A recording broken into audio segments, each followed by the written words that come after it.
Hi, folks. Welcome to another episode of Film Study. This is Ken McCusick, and it's time for Friday Morning GM. Our co-host, Vas Larikos, completing his restaurant right now. I'm sure it'll be open fairly soon, but he's in a lot of heavy work. So we have a guest host today, Matt Ross, joining us. You may know him as Kid Rock 20. Matt, how you doing? Fun time of year, Ken. Looking to talk about it. All right. We want to take a run through a very long to-do list, kind of looking at a calendar of the Ravens offseason, try to break that down into three main primary groups and a lot of decisions that go in there.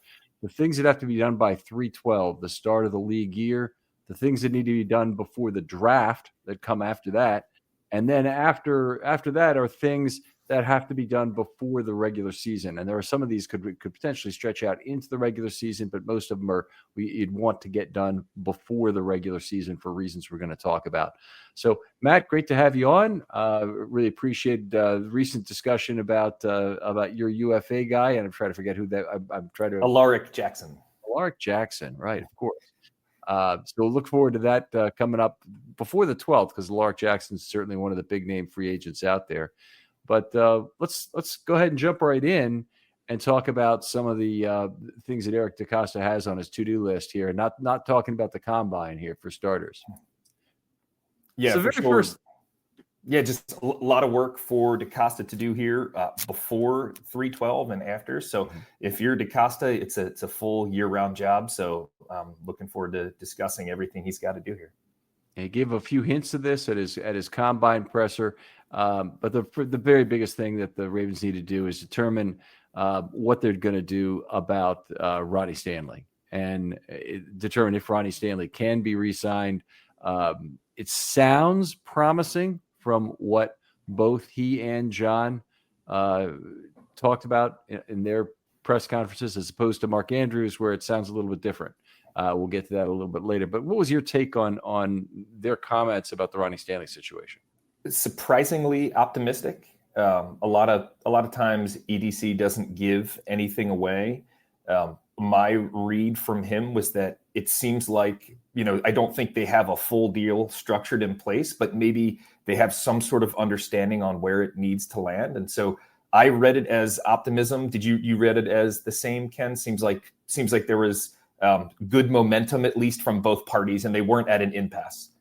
Right. For sure. I read it as very positive. It's I think the Ravens have acknowledged they want to re-sign him. That's probably the most important thing. And that Stanley probably has told him he wants to finish in Baltimore if he possibly can. So they've at least probably at that. I don't know how they've exchanged figures, but I don't know how you could be on the same page without having at least preliminarily exchanged figures to start with. So hopefully they're just in the final dress up the contract phase at this point to get it done. Now, one other tidbit you may have heard is there's a question or two about Lamar Jackson's input into players that would be the Ravens may sign at other skill position parts or even on the offensive line to try and build the offense around him. And he mentioned he's going down to Florida to see Lamar, or he's planning to go down to Florida to see Lamar. I assume that's happening pretty clear. I wouldn't doubt for a second that they're going to talk about who is going to be playing around him, but I think there's another primary reason for that trip. Yeah, for sure. I mean, I think that getting Lamar extended or restructured is going to happen to free up some cap space. So I imagine EDC is going down to talk about an extension. I would assume that an extension is certainly going to be top paid quarterback in the league or top paid player in the league. So a lot of it to me just comes down to the structure. Do they try to do it like a deal that Patrick Mahomes has, where it's a longer duration, where it's getting restructured almost every year or every other year? Do they try to add on another 5-year chunk to the deal that they're already, I believe, 2 years into? So interesting that he mentioned openly that, he basically said that Lamar has earned the right to have input on decisions. And as he's been growing in stature and importance to the franchise and the team, that he's been running things by him. Now, I will say I do think he was involved in the I like DeAndre Hopkins and Odell Beckham chatter that happened a couple of years ago. and we're still paying for Odell Beckham and the production that wasn't all that great. So I'm sure there were some good things that happened behind the scenes there, but not every player makes the best GM. But happy to hear that they're working together closely, and I think that them having a good relationship is really important with where we are as a franchise. So one of the things, and we need to talk about this fairly soon, because by draft day, they're going to have to determine the status of Mark Andrews. And we'll get to that in a little bit. But I would think that Mark Andrews is one of the topics they'll have to discuss. The stance on that. Certainly Lamar has heard by now what DaCosta has said on the in his interview, what Harbaugh has said. But DaCosta's comments really almost talked about Andrews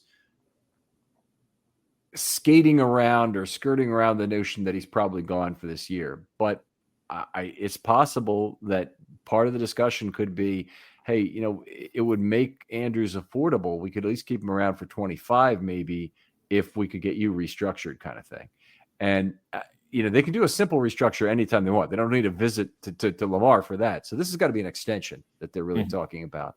And I don't think they'd add 5 years. I think that's probably unrealistic, because I'd probably love to see it. I think it's more likely 2 or 3 years at the outside is what they would add. But that would do a tremendous amount of potential relief to the Ravens, and it would be a lot of obviously very good news for Ravens fans to have Lamar around for an additional amount of time. Yeah, for sure. I mean, the play of Lamar as he's matured and grown as a player. You definitely see him growing from the player where that first year in 2018, you could tell he was really developing as a quarterback. He put a lot of hard work in over multiple years to improve his mechanics, his delivery, his just overall understanding of football. And, he's no longer, people, would always joke that he's a running back, who can also throw, but he's really grown as a quarterback. And it's made me, start to believe more in his ability to play into his 30s and deeper into his 30s and be effective. And I think for him, the biggest thing that I've seen his growth in is his pocket awareness and his ability to move and step appropriately to extend a play, which is just absolutely deadly. And as players like Zay Flowers, Isaiah Likely, Rashad Bateman are learning to move with him as he moves, man, that's just a killer combination. So can he continue to get better there? Can he continue to get reading defenses? I think he can. And, the better he gets at some of those skills, the longer it's really going to extend our window. Yeah. The thing that I see, I completely agree with you on what you said, by the way, but I think that the other characteristic, which I think Lamar showed probably the most 2025 growth in, is both pre and post snap adjustments. The stalking around the line of scrimmage, resetting players, really taking stock of what the defense is doing, even if he's just going through it in his own mind, taking more time to do it, is very effective. I think he's made good post-snap adjustments as well. Always has had excellent pocket awareness, the ability to avoid pressure and move around and whatnot. But he's done more with it. I would agree. This last year, obviously, in what was his best year. So just outstanding in terms of his own improvements there. So anyway, Ronnie Stanley's the biggest decision probably in terms of new dollars spent. I think that the Jackson deal will be a lot of new dollars, but it's dollars the Ravens are expecting to spend at some point. Probably in absolute cases, that the Jackson money is certainly going to be bigger, but the Stanley decision might be bigger in terms of how it impacts the rest of the team and the expectations of a change in available cap in future years. Yeah, for sure. Ken, how long, if I just off the cuff, how long do you think Lamar can play? How many more years do you think he can play at an elite level? How many years do you think he can play at an above average level? Now that you've seen the first 7 years body of work, what would you project? I know it's not easy, but he had one of his really good running years this last year. So I think if seeing that, seeing his the way he got back in shape, lost weight to drop down, I think we could be seeing a guy who can run for 600 plus yards for another 4 years, maybe. And after that, his running will be reduced. It'll be reduced over this next 4 years, for that matter. But as his running is reduced, other elements of his game will pick up. The special relationship he's got right now with Derrick Henry is a very good one for both players. I think Henry actually benefits more, but Lamar is benefiting also in terms of getting free of the pocket. So the Ravens will probably be very conscious about that in terms of keeping a high quality running back with him at all times. And then I think that whether that's Henry or not, and then I think they're they would like also to make sure that his own running decreases a little bit as he gets older. Oh, let's move on, because the next thing they have to figure out is about Tre'Davious White. He's a free agent. Beginning of the league year, there'll be competition for his services. We're getting close to a tampering period, a legal tampering period that's going to occur. Though I don't doubt that Tre'Davious White and his agent know what his value is. This is a good time to try and make a deal for White. And one of the interesting questions is whether that be a 1-year deal or a multi-year deal. White, an older player, didn't look like much with the Rams before he came to the Ravens. And we've heard this particular story before with Marcus Peters, of course, came to the Ravens and played quite well. Where would you be in terms of signing him for 1 or more years, Matt? Yeah, I would be open to it. I like having him on the team. That first game he played, you saw the ball skills where Brandon Stephens was traditionally having his hard time getting his head turned. Tre'Davious White all of a sudden turns his head and makes a play on the ball once or twice. I will say I do get a little concerned about having too many players that you don't want to play on special teams. So if you have someone like Tre'Davious White, you're probably not going to run them on special teams.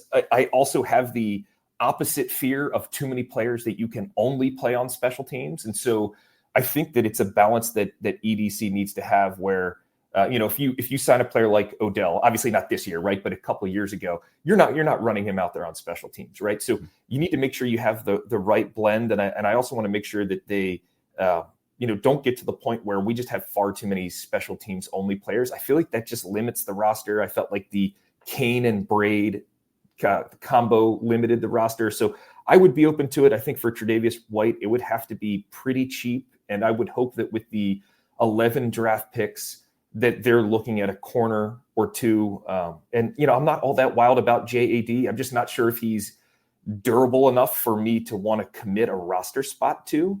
And so, I don't know, I think you might be looking, while not at the top end of the cornerback depth chart, but at the lower end of the depth chart, maybe doing some refurbishing this offseason and bringing in some new blood. But are you big on bringing back Tre'Davious White? I think he's a reasonably priced 1 or 2 year option to patch what you've got there. But I want the Ravens to get younger at the position, which is part of what you're implicitly saying by saying you want guys who can play special teams and defense. JAD will give you one of those, but JAD is not secure on a roster spot this year, as far as I'm concerned. It's his 4th year. The sand is out of the hourglass in terms of future value beyond 25. So you're not playing for that. So JAD, it's what can you do for me this year is what's going to get him on the roster. He can play special teams for you. I don't like him as a cornerback still. I had to listen to so much praise be heaped on him last camp over what was going on. I'm like, this guy still can't find the football in the air. He still can't do it. And I part of it is there's some coach speak going on. They want to build up a guy, and then he gets into games, and you just see he's not finding the ball again. He did, by the way, I think it was might have been in the Cleveland game, the first one that they lost. He came in late and he made a play on the football, and then he also gave up a touchdown. I think I may have the game wrong. I think that was Cleveland. All right. So that was nice at least. But I'd like to I'd like to just get some decent, consistent play out of him. This is a year where if I had to guess, their 4th cornerback might have to play 200 snaps. Let's say. You never know exactly the amount because cornerbacks get hurt, but you got to figure a certain amount. Your 3rd guy is going to play a lot, even if you go to big nickel and have a 3-man rotation on the outside, or you have a 3rd guy who's just waiting to play, or only plays in regular nickel situations instead of big nickel situations, whatever it might be. Your 3rd guy is going to play a lot. Your 4th guy might play a couple hundred snaps still. Yeah, agreed. Yeah, and I like that Tre'Davious White plays on the outside. I don't like having a glut of inside guys, especially Yep. with Marlin's good play on the inside, Hamilton's play on the good, on the inside. That makes me really wonder about Mollett. I mean, I think you can save a little over $2 million by Yeah, cutting he's cut. Mollett. He seems like he would be gone, right? Almost like Yeah. instantly, right? Because we do need some cap relief. So I would assume he's gone pretty quickly. Do you think he has any trade value? A conditional No. seventh? No, not really. Okay. No, I think everybody knows he's cut. It's too big a savings to say no to. He didn't play well last year when he did play, which was very little. So it's not like there's a lot of loss. He was a reasonably solid player. They went a little further than I would have on the 2024 contract. I was a little surprised by it, and they had a lot of guys who were ready to play slot corner between Arterius and Hamilton and obviously Humphrey, that they didn't really need Mollett, and still they put him in there when he came back from his injury, and then he was fairly quickly gone again. He does meet the standard of what you were saying early, is a guy who can play defense and special teams, though. True. Yeah, very true. All right, let's keep moving here. They got two guys that they'd like to sign probably to qualified veteran contracts, and they're two free agents. Harrison had one this last year. Let's be clear about this. Qualified veteran contract, you can pay him $1 million extra that doesn't count against the cap. So effectively for $2.5 million, you can have this player. And Harrison got that contract last year, but they had two available and they only used one. This year, they have two new guys that are available for it because you have to have 4 consecutive years with the same team. And Tylan Wallace now is eligible for it. And I think he'd be an outstanding choice for one of 2 such contracts. And he could make $2.6 million roughly, and have only about $1.6 million count against the cap. He may have a better offer. That's the problem with Wallace. Yeah, my assumption with Wallace is if we could get him on that would be excellent. Save that $1 million in cap. I would think that he could find 2 for $8 or 3 for $13 somewhere. I think sometimes teams like players who have played for the Ravens. Just the coaching is good. You've been in important games. You've played against good teams. So I don't know. Maybe he's gotten some exposure where someone wants to pick him up. I think there's several teams with a lot of money who need teams who have played with good players, good organizations, and need to really revamp their culture. And bringing in Wallace on a 2 for $8 deal honestly isn't the worst way to spend money if you have a lot of extra cap, right? Obviously not for the Ravens, but if you're a team with a lot of cap, I could see Wallace being a guy that you would bring in for that. So, would love to get him on the qualified veteran contract, but not sure if he's had just too much exposure. So the advantage is the Ravens are the only team that can offer him the qualified vet contract. So it creates a market friction that can keep him in Baltimore. So he really has to get another deal like what you're saying. And since there's that difference in there, you really have a chance to keep a player at a reasonably good value there. I'm not 100% sure there's a better deal out there for him. I know he's tremendously valuable to the Ravens, both for his special teams play. Maybe not even using him as a punt returner anymore, because there he had some foibles, but having him cover kicks certainly in the way he has, and be part of the return team as a blocker of the gunner, or a guy who you're just trying to block punts. All of that he could do, but he just had a very productive year as a receiver as well, and also he's the Ravens' best run blocking wide receiver. So they really want him on the field, I think, for that, with all the run blocking they do. Obviously, a very willing player. Haven't heard one negative peep out of Wallace his entire time in Baltimore, as opposed to I'm unhappy with my role.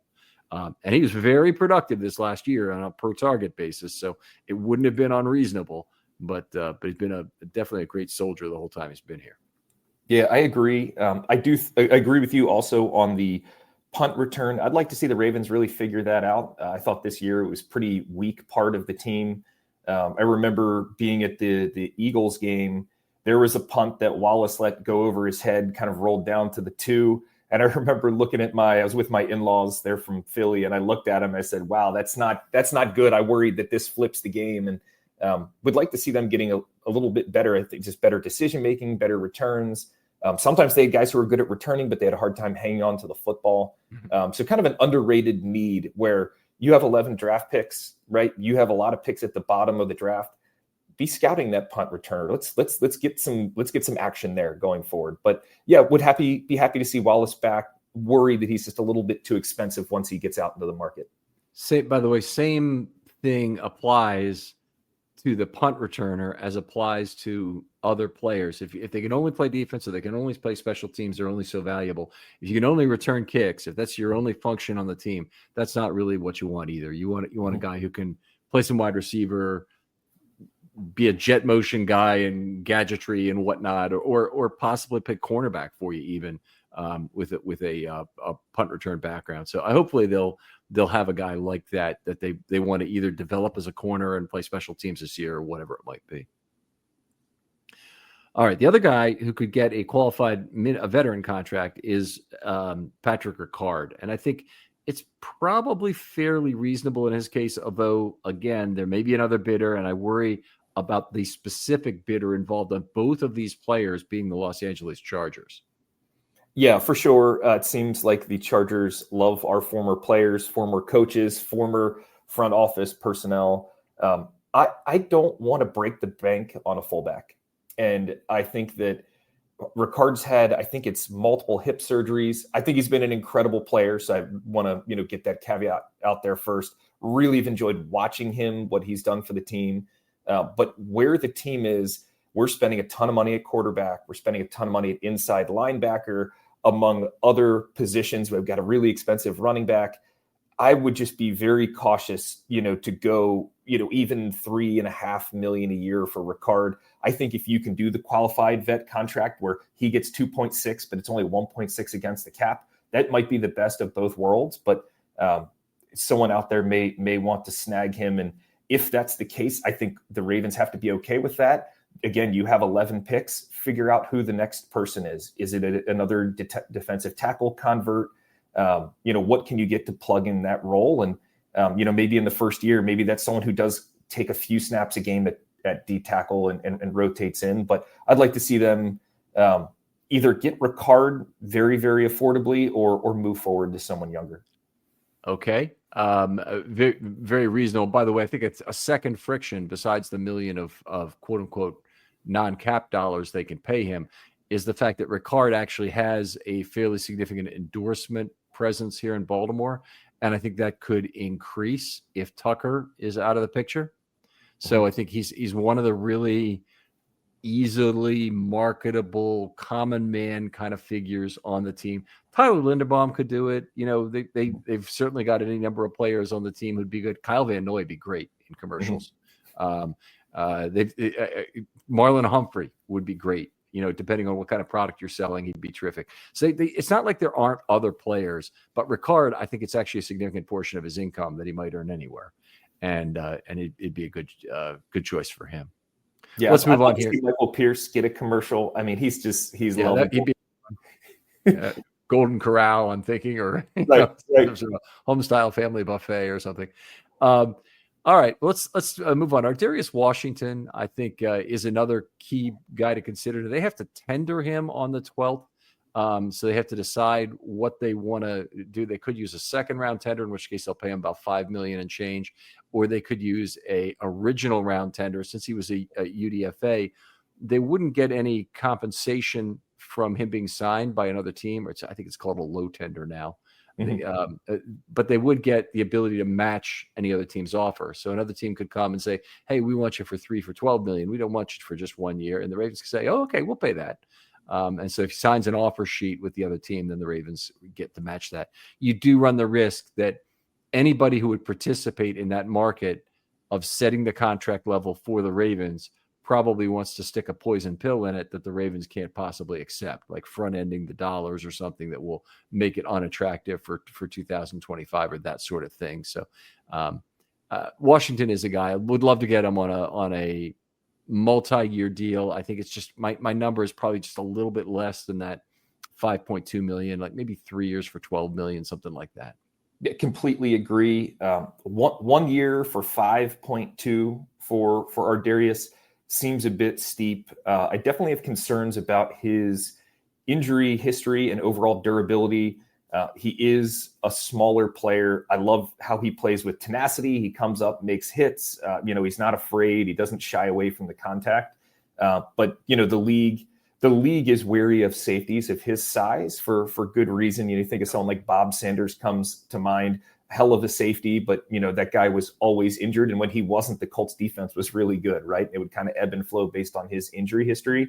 Mm-hmm. Something like 3 for 12 for Ardarius, I'd be all for, but I am weary of giving out too many mid-level contracts. I feel like we have a lot of very big contracts, and his specialty and area on the field, is that an area where we could get cheaper? I think it's really right price for Ardarius, and if the price is just too steep, those 11 draft picks have to come in here. We've brought in a lot of new secondary coaching, and if we have to bring in some young blood, they're going to have to get the young talent ready to go in the secondary, because we can't be running with a secondary that we saw in the first 2/3 of this past year. I mean, that was just absolutely insane.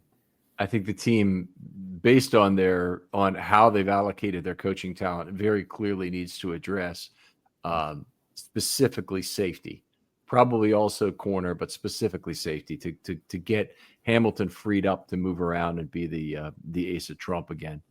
A couple other high dollar extensions that you're going to need to deal with. Andrews and Humphrey optimally will be decided before 3/12.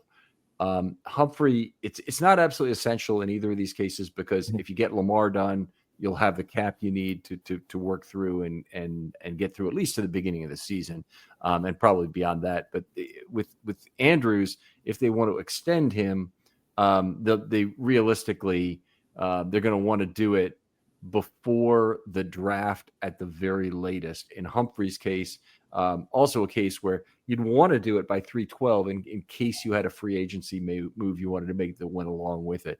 I'm not really a big fan, obviously. You guys have heard the show before, the Ravens going all in and signing a bunch of outside free agents.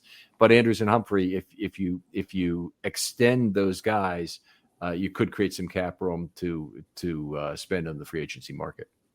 Yeah, when it comes to Andrews, he's such a great player. I think it's either him or Likely. I think you need to speak with Isaiah Likely's camp and figure out, what are you willing to extend for? If Likely is saying, hey, I would be one of the top 3 tight ends in the league if I didn't have to split my target share. Right. I want a deal like I am the number 1 tight end. Like, I'm going to get the next biggest tight end deal in the league, and the Ravens are a bit weary of it.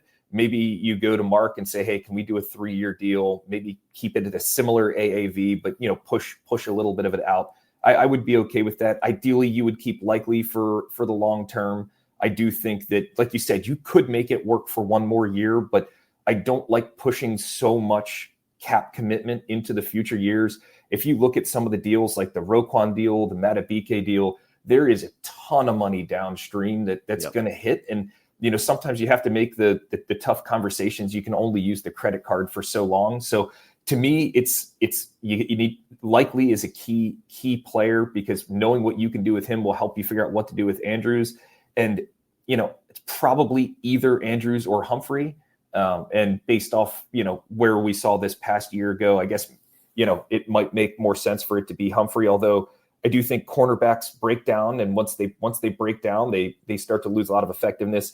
Can Humphrey move over to safety? Well, some of his, play on the ball this year would maybe help pretend that he could do that, which would be nice. So certainly an interesting discussion that they have to be having at the castle here between these two. And ultimately, I think some of the younger guys and how they pay them are gonna dictate what happens with some of the older guys on the team. Yeah, absolutely. And we talked about the conversation that DeCosta is going to have with Lamar in Florida, and really that's almost certainly discussion about an extension. It probably, part of that could be, hey, if we got you extended, not only can we keep Andrews for this year, but we could keep Likely for long term. That might be another component that comes into this, because we got to figure out how to pay him for the next few years. I don't know if they can keep both of them. I think there probably is a slim chance with the right extension for Lamar, but I think they probably have got to be looking to get younger, and more importantly, they need to unravel these two contracts, these three contracts, actually, all three at tight end, expire after the 2025 season. They can't wait for that time bomb to explode and have all three of them coming due. Now they'll find a way to sign one, I'm sure, but it's a really bad situation to be in, to be that unsettled at a position going into a draft. So I know there are a lot of teams that only have like one tight end that they trust with the football at all. But in today's NFL, I think more teams have two guys they like to throw to. They may even have two plus an inline blocker like the Ravens do. And it becomes much harder to fill out that checklist if you wait till the last second to do it. Agreed. All right, let's roll on. Other things that the Ravens have to accomplish by 4/24. That's the first day of the draft. Obviously, they have to build the best available board, and we could talk about what the priorities are. Offensive tackle, edge, free safety, interior offensive line, cornerback. What do you think first? By the way, when you see that they have like 5 needs that are pretty significant. I'm glad they have 11 picks. I will say, although they have 11 picks, they don't actually have that much value of picks. So, there is benefit in having a high number, and there's benefit in having high value. I just think that it's important to note that while we have high number, we don't have high value. Certainly have a lot of needs, certainly have a lot of spots where they need to be bringing in more talent. And, I think they need to, and we'll probably get to this in a couple minutes, but they really need to be thinking about, in the future, am I going to be able to pay a Tyler Linderbaum big money? If not, do I have the right center prospect in the building to learn behind him for a year? Are we going to be able to re-sign a Travis Jones? If so, do we have the right person in the building behind him? And so when it comes to this draft, maybe signing Ronnie Stanley makes the tackle need significantly less. Maybe you can kind of get by with another year of Van Noy and Owe on the outside. Maybe you could sign a Justin Blackmon at free safety, but you really need to be looking at this draft as over the next 4 years, which is how long you're going to have these guys for, maybe a 5th-year option or a franchise tag. What do we really need over the long haul? And do we make some different decisions if we think we can get a player? Do we trade a guy earlier instead of letting him play it out and get a comp pick or something to that effect? Right. Well, that's certainly an issue. There's several players that might apply to. They have a couple of different ways to unwind the tight end contracts, but one of them is to trade Isaiah Likely. Am I in favor of it? No, but it likely would produce quite a significant return for the Ravens. I might even give you a 1st-round pick. I think it would likely be a mid to high 2nd-round pick is what you get in exchange for likely making, not very much money in 2025. And then you'd have the potential to re-sign him after that. He's a potentially very attractive trade target. If you can only use one, that might be a direction you'd have to look at to pick up trade capital. But you mentioned the value overall, but if the Ravens traded all 11 of their picks, it only adds up to a JJ value that's somewhere in the 10 to 11 overall pick range. So right there, you can see that, a large number of teams have more draft capital than the Baltimore Ravens this year. Yeah, for sure. I am all for trading Isaiah Likely if the team goes to him, tries to work out a deal, maybe pushes their comfort zone from a financial perspective and realizes they're still not in the same ballpark as Isaiah. I am a big fan of turning value into value, right? And the way you have to kind of view football is in periods of 4 years for these young players, maybe 5. But if I can turn Isaiah Likely into something where, if I had to guess, I would say maybe like a high round 2nd-round pick, maybe like the 8th through 12th pick in the 2nd round. Again, just guessing is what I think you probably get for him. Maybe you could get a team, like you said, to bite at the back end of the 1st. If you can't sign him long term, I think you've got to find value there. And I'm all for playing a little bit of a dangerous game of, hey, if we're going into the last year and we can't sign you long term, I'm more for them trying to get aggressive, bring in more talent that's younger, that's cheaper. And, when you do that, now you have more money to spend elsewhere, right? So instead of paying likely a couple $1 million this year, you can bring in a rookie that's earning less and have more draft capital. So I would be curious to see what they do there, but I would be all for moving on from Likely if they had to. I would love to keep Likely here, young, dynamic player, obviously. I'd ask Ken, what do you think about Linderbaum? If someone said, "Hey, gun to your head, what's the trade value for Tyler?" What do you think? That's a really good question. I have thought of it in terms of it. It's not something I really want to contemplate, given how dire the Ravens' offensive line situation is, because they'd really be throwing a lot of they'd be pissing in the wind if they did it, in terms of the potential risk involved of getting splashed. They they could do it, but probably a first round pick. Probably right at the end of the first round, maybe right at the beginning of the second. The player I look back to is when they traded Orlando Brown. He was a star player who'd already been to at least one Pro Bowl, might have been to 2 Pro Bowls at that point, and they traded him. But he's a guy who wanted to play left tackle and thought he could play left tackle, and they got a mid-second round aggregate value from the Kansas City Chiefs out of it. Probably that's the realistic level to get. I think they traded Marquise Brown. They got a little bit more from that, and I think they really burned the Cardinals in that trade. So I don't think they'll necessarily get that. The one other player they could trade who has tremendous value is Bateman. Right, Bateman has the most value probably of any second contract player other than like Lamar Jackson that they have.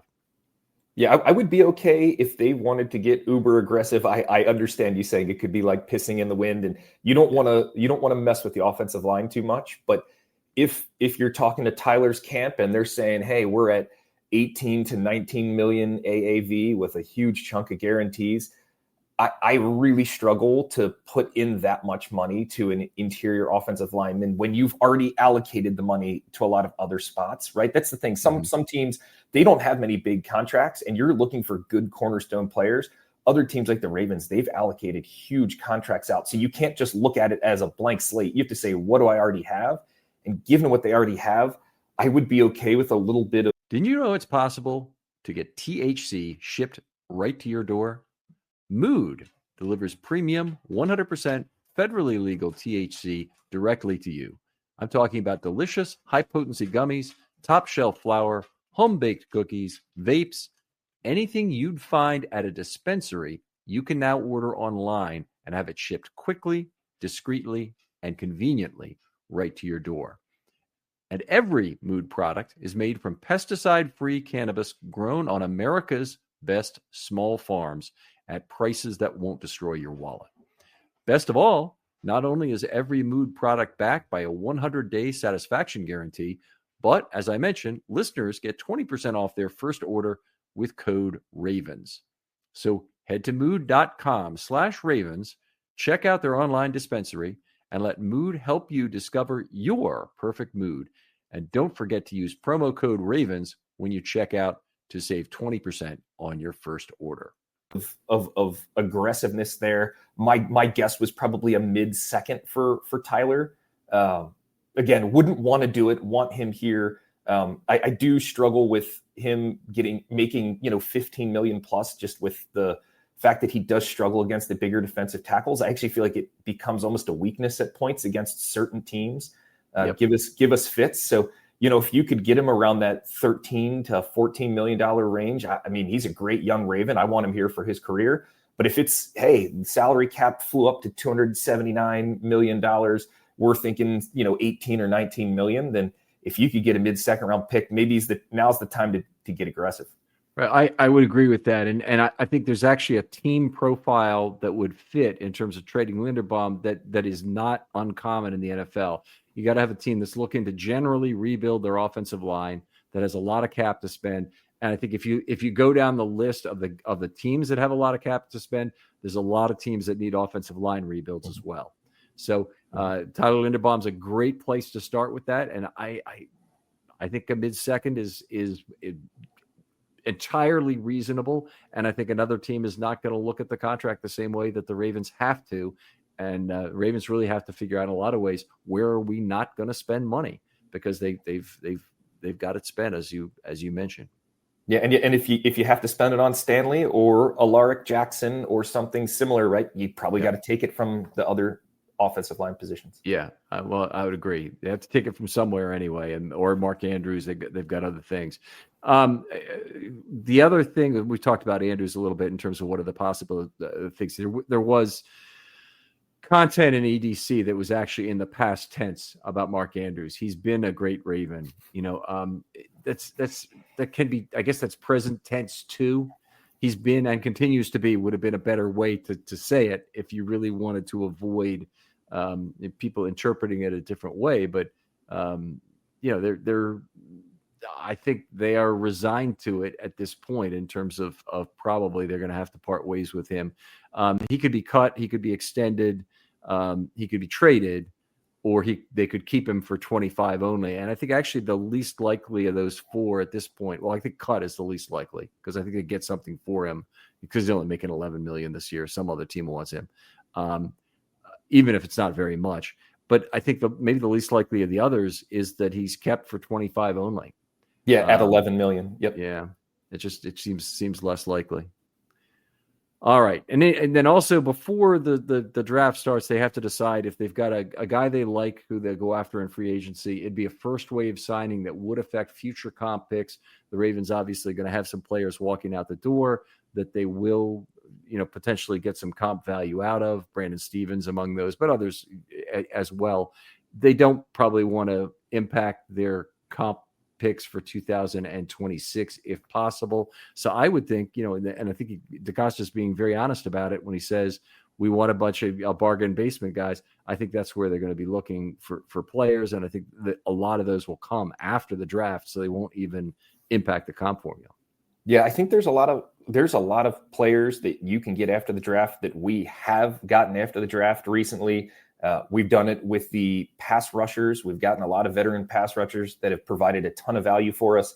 But this year, we need a safety or two, depending on what happens in the draft. But I think one veteran safety adding to that mix would help. And then, you factor in Ardarius Washington, whether he stays or goes. So I think after the draft, there's still going to be a very decent safety market out there. So I look for them to really look for safety after the draft. I will say, if they're going to spend money on one UFA, that's bigger money. It would be they can't get a deal done with Stanley. They had earmarked money for Stanley, and maybe they're looking for a Stanley replacement, or they're looking to patch up some of other piece of the line. But other than that, I'm not so sure they make a big move right away in free agency. Yeah, I'm with you there. Okay, so let's have a little thought experiment here. They go into draft night and they haven't made any of the trades, then what would you say is the percentage chance, based on right now where they sit, that the Ravens make a trade, not of a draft pick, but of a player on one of the 3 days of the draft? So we saw them do that with Marquise Brown, right? Mm-hmm. When he showed up in Hollywood. When Hollywood showed up in Arizona during the draft coverage. I believe we had just drafted Linderbaum, and Lamar tweeted, "What the?" And people thought he was tweeting that about Linderbaum. He was tweeting that because Hollywood was already in Arizona. But I think that EDC likes to play close to the vest. He knows that we have limited resources. I think that if that scenario were to present itself, I wouldn't be surprised if there are draft day trades already lined up with physicals already having taken place beforehand. And then during the draft, you see something similar to the Marquise Brown situation where, Andrews is traded for a high fourth or a low third round pick or something like that. That really wouldn't surprise me. Okay, so that would make a lot of sense, by the way, that the physicals are already done, because that's a big part of it. And then the reason they would still wait and not consummate those trades before the draft is that it's still conditional upon what players fall. And, you get to the beginning of the third round or whatever, and a team says, well, we still don't have our tight end at this point. Sure, we'll take Andrews and give you, the 80th pick or whatever it is for it. Do you think Andrews is maybe like low third, high fourth? Is that where you would have it pegged? I know it's not always that easy, but I'm sometimes I even think we're being a little bit optimistic to say a fourth round pick, but that's what I would say basically is if somebody offered a second, you got to take it. You absolutely have to take it. There's no question. If somebody offers a high third, I think I'm now at the point where I don't think even in a leveraged draft situation that there's going to be a team that's going to feel desperate and decide they really got to have an Andrews for a high third round pick. So I think you probably end up giving a pick back if you get a pick towards the beginning of the third round. You might be able to use it as a way to kind of trade up in the draft and get a second round pick in exchange for giving back, say, a fourth or even a third. That potentially could happen. So there might be some movement of that sort. Yeah, for sure. And I do think that after day 2, so you've gone through rounds 1, 2, and 3, right? You have that day in between the next round. I do wonder if once the chips from the first 3 rounds have settled and everyone gets to take a 15-hour breather until the next round, is that the time to work the phones where maybe that 4th round is the right spot for it? But I'll also agree with you, Ken. Could you trade a pick and move up? I mean, there's so many different varieties and flavors of that. Can you go from the 27th pick to the 23rd pick? Could you go from the 4th round to the 2nd round? I mean, there's a lot of different ways to move. Obviously, you have a lot more space movement the lower you go, and it's more compressed the higher you are. But definitely think that you could work something creative out if someone didn't want to lose a pick but was willing to move or swap places. So the calls will be made in advance, and they'll know, they'll have some of the things set up. But my feeling would be day 2 is the time to be heavily on the phone about it, not day 3. Day 3, you've missed some of the opportunity for value. If you want to have the possibility of obtaining more value than you think Andrews is worth, it's got to start in day 2, because it's got to be a second or a third with a give back of a pick, for example. So they're made whole in terms of their total number of draft picks, and you still get the value, or the full value, or even a slight surplus to what you think he's worth. Yeah, agreed. I mean, think of how fun that would be, Ken. You have your draft boards, you've got your trade options, you're in a war room, you got stuff all on the wall. I mean, that's living, I mean, I sit in an office all day, and that sounds really fun. Well, we'll be discussing that, I think, a lot on draft night. Hope you'll join us for that, by the way. Would love Matt. to. That'd be a lot of fun. Let's talk about the other things they have to do before the draft. On draft day. I'm sorry, after the draft, but before the season. Let's get this straight. May 2nd is actually a big date. So you have the draft is April 24th. They've got another big date on May 2nd where they have to decide if they offer the 5th-year option to Tyler Linderbaum. Now, we talked a little bit about it before. I don't believe there's any way the Ravens can offer the 5th-year option to Tyler Linderbaum. It's $25.8 million, is the highest single number in the entire 2022 draft class, even higher than Hamilton. Hamilton's got the 6th highest number. It does not make any sense that they would give him that money. I think they probably have already had conversations about that. Nonetheless, if they can't work on a deal right now, which I think is the time, you'd have to make sure that Linderbaum is re-signed.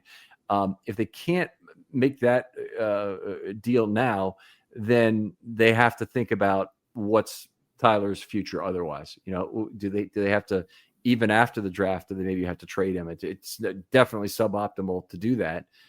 You'd rather trade him during the draft than draft your new center at that point. But I think that they need to know what the Linderbaum future contract situation is by May 2nd, when that 5th-year option value comes to play. Yeah, I mean, that's why this is an exercise of not right now, not this year, but it's the next few years. And you really need to know, where are you going with Tyler, or should you look to trade him, or do you want him just to play out his deal and try to get a comp pick, maybe try to get a high 3rd or 4th round comp pick for him? But I don't see any way that you're going to lock in a 5th year at almost $26 million. That would be crazy. I'm not sure I could imagine a center that I think would be worth that value, but it would have to be, Donkey Kong is your center. I mean, it would have to be, the most elite center. Like you said, Creed Humphrey really right at the top would be the only one you could really consider. Yeah. So it's,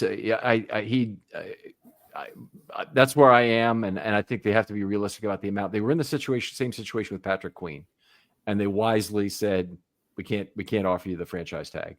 And there, linebackers were high as well. I think linebackers might be grouped with edge rushers too, or outside linebackers. Yes. And so it ends up being they get way overpaid. So I think they probably told Queen early that he was never going to get that money, and they probably said the same thing to Tyler. So expectations hopefully are being managed. Hopefully there isn't anybody among his own people, that's the group I really fear that would be whispering in his ear that there's a whole lot more money out there if you can somehow hit the open market. So that it wouldn't be an ideal thing if there's a resistance on Linderbaum's part to take this opportunity right now before the 2025 season to get himself extended and made a long-term Raven. And I think for Tyler, you have to think about what's important to you. Like, I'm never going to fault someone who says money is important, right? Money is important. It's the only reason why we show up to work every day. And so I certainly don't want to knock him for that. So if money is the priority, there are some teams who I don't know if they've fielded a competent offensive lineman for decades, like Arizona. Okay, maybe that's a bit dramatic, right? But if Arizona has a lot of salary cap, are they willing to offer something that's just 2, 3, 4 million higher than what we're willing to do? And Tyler might say, hey, this is my one chance to get generational wealth for my family and pump this stuff into the S&P 500 and let it roll. And that, that's okay. That's valid. And I get that mindset. But if you want to be on a team that is always going to be competing for the division, always going to be competing for the league at large, you may have to take a little bit less money. And, can you leverage your agent to get, advertisements, like you said, local Royal Farms type stuff to maybe help pad you up. But I think that it's an interesting study if you look at players who have gone to really bad teams for really high dollars, who are cut a year or two into the mix, at the end of the day, even if their sole focus was earning money, did they really make enough money by going to another team and having to play just for 1 or 2 years and potentially getting cut and ultimately really reducing their value as they go through it. So, Tyler's got a lot of decisions that he needs to make. Want to see him stay here, but these guys have to realize they're part of a team with a lot of really good players. And so everyone can't get the top of the market bag. And so do they want to work together as a team to try to kick some butt or not? Yeah, I mean, I think that's very reasonable, and there are other benefits coming from being a world champion in terms of your marketability and whatnot nationally that I think are good. But most of the money they'll ever make is from playing football. A player like Tyler Linderbaum, that's certainly true. It's interesting. His situation, Hamilton's in the same draft, 14th overall, has a much more reasonable $20.1 million value on his fifth-year option. The Ravens won't have any problem saying yes to that. And that honestly is potentially another source of friction not between the two, but between Linderbaum and the Ravens, is that they're willing to give Hamilton the $20.1 million. And they'll I'm sure they'll point to that, but also they'll compare it to the position and say that Hamilton is kind of that guy. Hamilton also is a better player relative to the rest of the league at his position. Yeah, for sure. And I don't think that's arguable. I think Linderbaum would probably be pretty reasonable about it. I'm hoping he can come back. But again, if you get the sense he's not, then let's get aggressive and, see what value we can harvest from it and, keep this train ultimately moving. All right. Sounds good. Let's see. I think we talked about the rest of that. After the draft, of course, they'll need to collect bargain bin UFAs. There's a lot of places they could bring in a new safety and get a bargain bin guy they like, because it's a fairly deep group of UFA safeties. It seems to be now in most years that's the case. The problem is they just picked a bad one last year in Eddie Jackson. They didn't get a guy who was still productive in the league, and that hurt them. But they need to really find ball hawking back end safety play as opposed to generic strong safety. Or highly versatile safety play either. I'm not looking for a guy who can play free safety, strong safety, and slot corner. They've got 3 guys who arguably could fit into that group already. They need a guy who can play free safety well. So that's what I want. Or split field safety. That's the other thing I can accept.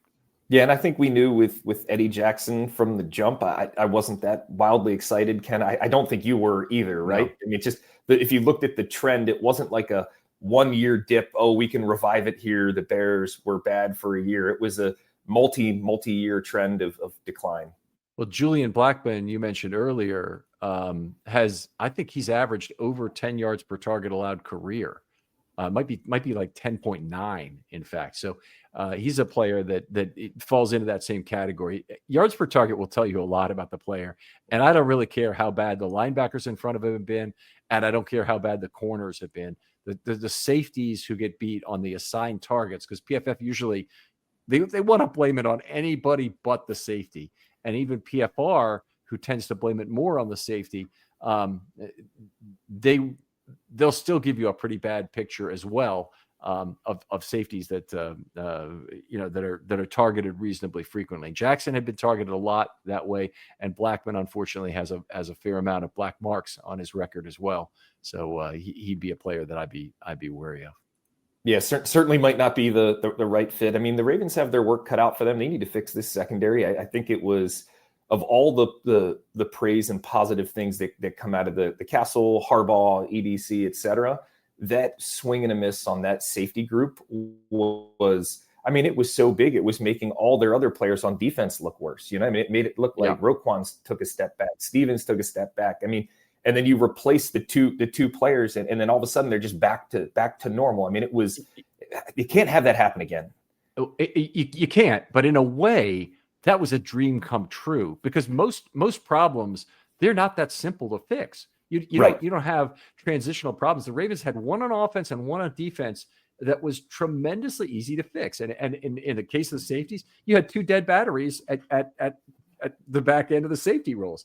On the offensive line, you had a guy, they couldn't get the penalties under control, and they did. And it happened basically at the exact same time of the season, and the Ravens ended up being, just an outstanding football team down the stretch, from week 11 on, because they got those two problems under control. So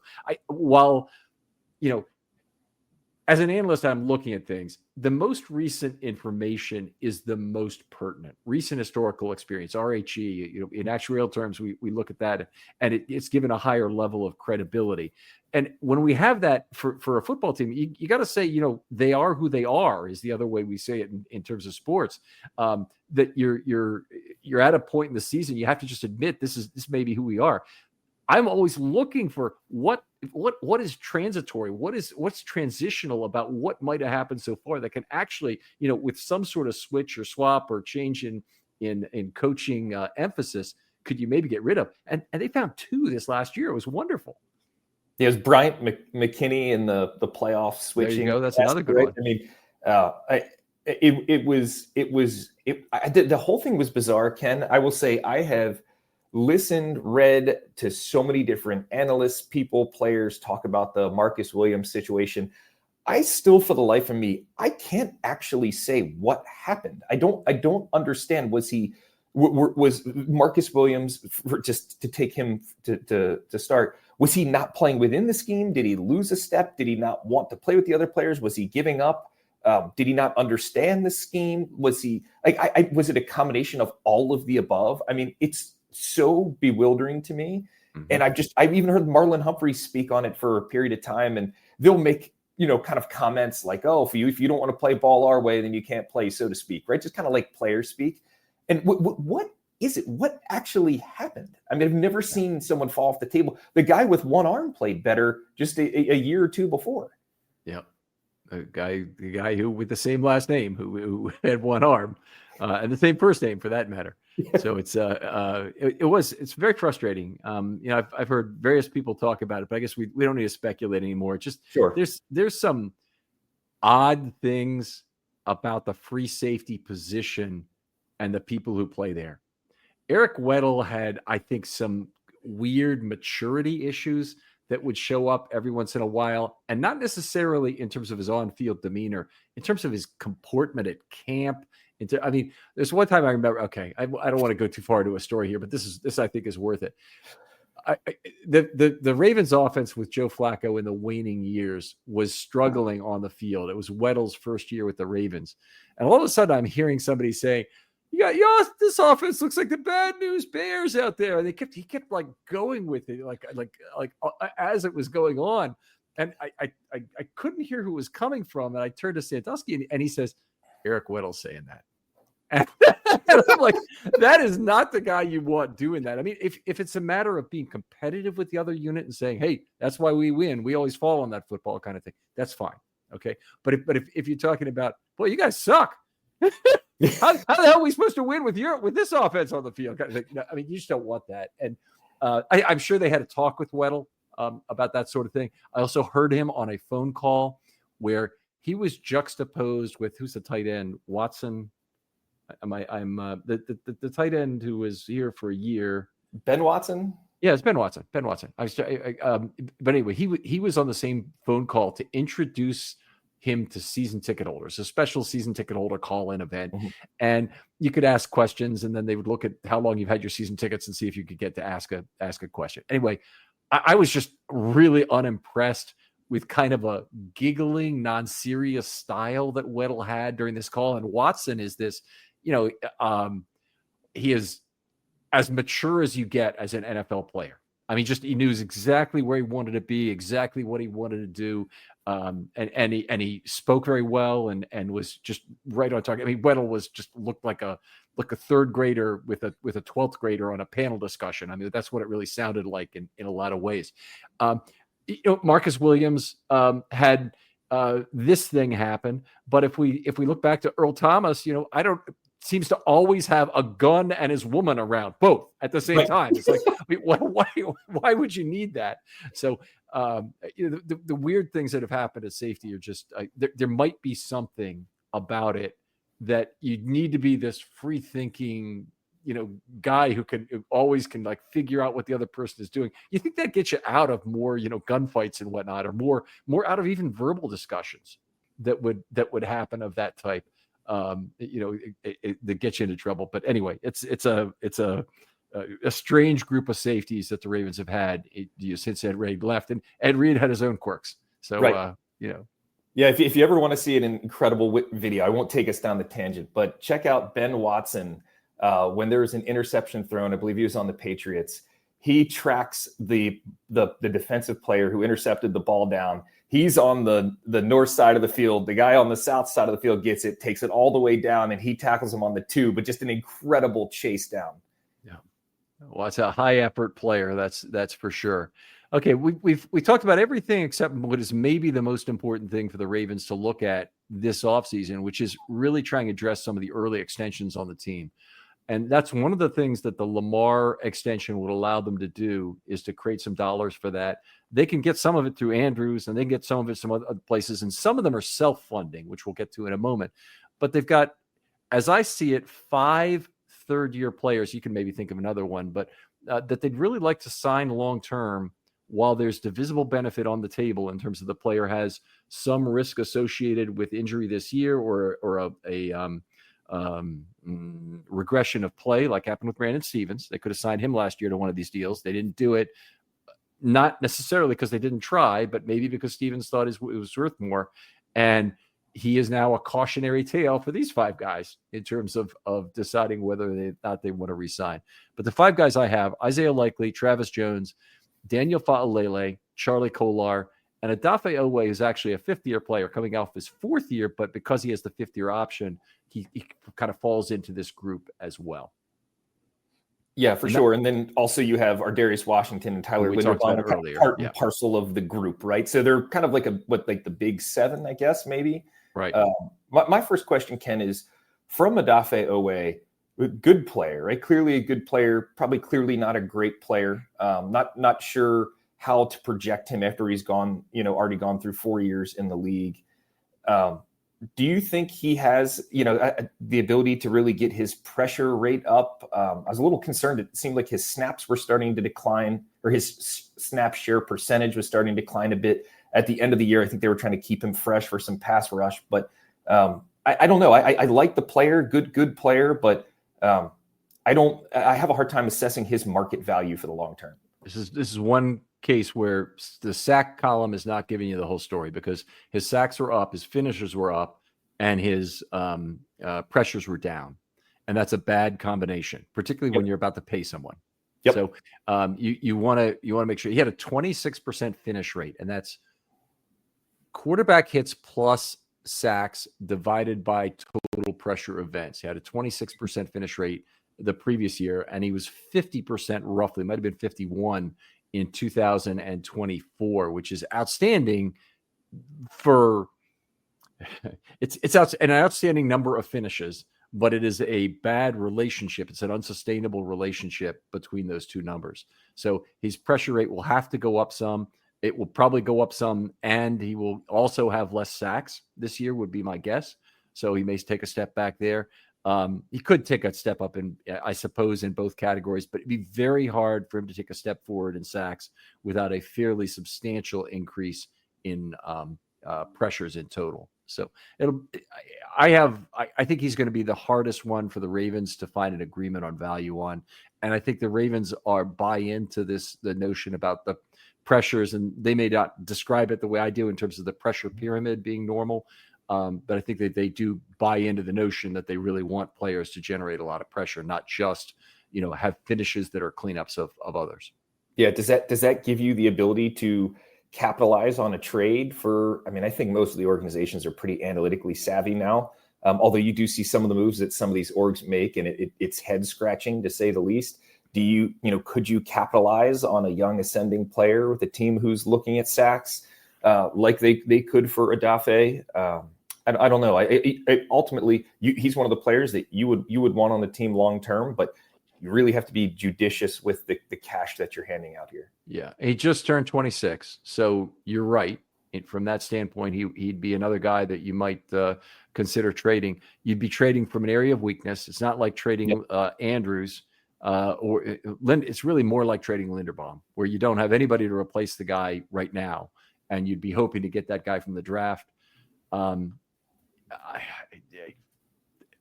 I don't really see it happening. I don't really see them trading at Afeo. I think in his case, the number is low enough. They'll play through the season with him, and they'll do what they do. If the Ravens were to have a disastrous crater of a season, so that would probably almost mean a Lamar injury. So we don't even want to think about it. But a player like Owe is a guy they would trade at midseason, I think. Yeah, for sure. If you start off 2-4, you have some big injuries, and you're almost trying to do take more like 2-7. But yes, right. Well, I guess when is the trade deadline? I can never remember. I think they extended it a little bit, but I would agree, Ken. You start off with a pretty rough first third of games, and it doesn't look like it's going to get better. Can you maybe get some cap relief, get some draft capital in? He's definitely a player you could do that with, but like you said, we don't want to think about that if we don't have to. In terms of your list, who's the most important guy to re-sign? I love Travis Jones. I think that he creates a lot of or he commands a lot of double teams up front, which helps free up players around him. You look at players like Kyle Van Noy, right? I don't think if Kyle Van Noy was playing with a lot of other defensive linemen, would he be racking up the numbers that he does? I heard someone talking to Kyle Van Noy. It was a Players podcast, and Kyle was on there, and they basically were telling him that he was underpaid because of the number of sacks he got. Van Noy, he handled it very professionally, of course, right? He didn't stir up any dust or anything. But when I was listening to that, the whole time I kept thinking, is Van Noy really, if you look at the pressure numbers and if you look at some of the advanced stats, is he really just owning his man like, TJ Watt, Myles Garrett to get these sacks? Or is it this team defensive line effort where between Travis Jones and Madubuike in the middle, that's really hard for teams to guard, which makes it a little bit easier for the guys on the outside. So to me, I love Travis Jones. I think he's at a position where he doesn't get a lot of sacks or counting stats. And so it potentially suppresses the value just a little bit, right? Not saying we're going to go to the bargain bin here. But I think that Travis Jones is really important. And I think the decision on likely yes or no sets off a whole chain of events there. So I would start with those two players. I like you said, I would have a hard time figuring out how to pay Owe in a way that he feels like, oh, look, I just had a 10-sack season. Now I feel like I've gotten paid for that, where the team doesn't, I just don't know if the team and him can really meet on that value. Right. Maybe Owe studies pressure rates and knows, hey, I may never have another year like this. Let me lock in a deal and, be on a good team. There certainly could be that thought process, but which ones jump out on the list for you here? Travis Jones for sure is my guy as well. And for a lot of the reasons you just named, and the pass rush starts with him. But I think that the dark horse candidate here, and I'm not including Ardarius Washington in this group because we talked about him earlier, and I'm not including Linderbaum, who I think they have to make every effort to figure out how to make that contract work, and it still might not. The guy who they could get value out of this, where this might be divisible benefit, is Faalele. I could easily see him really having divergent paths to come out of this year, where he really improves and becomes a near Pro Bowl level player, and one where he regresses, because that's definitely possible for a player like him, isn't nearly as good. And I think that the Ravens could get him for a mid-range contract right now. Faalele would be feeling like that a lot of risk was off the table. He's certainly seen what happened to Brandon Stevens, and I think he's got to be concerned. He's a hard worker. That's one of the reasons they really love him about this, or loved him in the building, and Joe D was so fond of him. I think he's a guy that I would be okay with a mid-range contract going to too. Charlie Kolar, fine too, but they might have to find another blocking tight end or another guy who can catch a few passes and do a lot of blocking. I agree on the Faalele front. I think that if you look at his first, I don't know if it was like 11 games versus his last 6 or 7, somewhere in that range. Yep, last 5 or so. And the playoff game, right? Or including the playoff game. Including the playoffs. Yeah, he really, really played well and stepped up his game. That doesn't mean it's a guarantee that it stays there. He could fall off the table. So maybe you could get some sort of divisible benefit between the two. I do think it's kind of interesting where the Ravens knew that they had to take their lumps almost and get younger, right? You lose Zeitler. I think that you could say that part of the losses to the Chiefs and the Raiders fall on Faalele. There were times where Chris Jones is pointing him out and going up against him, and there's certainly periods of time where the right side of the line was not holding up against the Raiders either, though Max Crosby and Christian Wilkins, that's a tough assignment for just about anybody, right? So their defensive line's pretty tough. But yeah, I would be willing to take a risk on Faalele, get some guaranteed cash in his pocket. Hopefully he can keep taking the next step. When you watch Faalele, he almost looks like a cartoon character. I mean, at some point in life, there's just, so few people at this size, and he tries to do things that even in football players are big. I mean, he's comically big relative to football players. So he looks a little awkward. He looks a little uncomfortable. I think that the Ravens maybe learned how to play call with him in there a little bit better, and I'd like to see them continue to get better. I just don't really like seeing him make these long, slow pulls across the formation, trying to block, Zach Bond or a super athletic linebacker in the second level. That's not his skill set. It's almost a waste of a player. So can we maybe change a little bit of how we call the plays and continue to get better there and maybe use him better? Because people aren't going to run through him, so there's benefit to that right off the bat. And I certainly think we could maybe get some mutual gain there.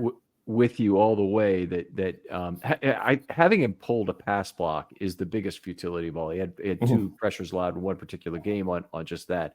But that's a situation of the team's not really understanding what they can ask him to do. I blame the coaching more on those kind of decisions. Now, that said, it's a pretty significant limitation to have a right guard who can't be trusted to pull.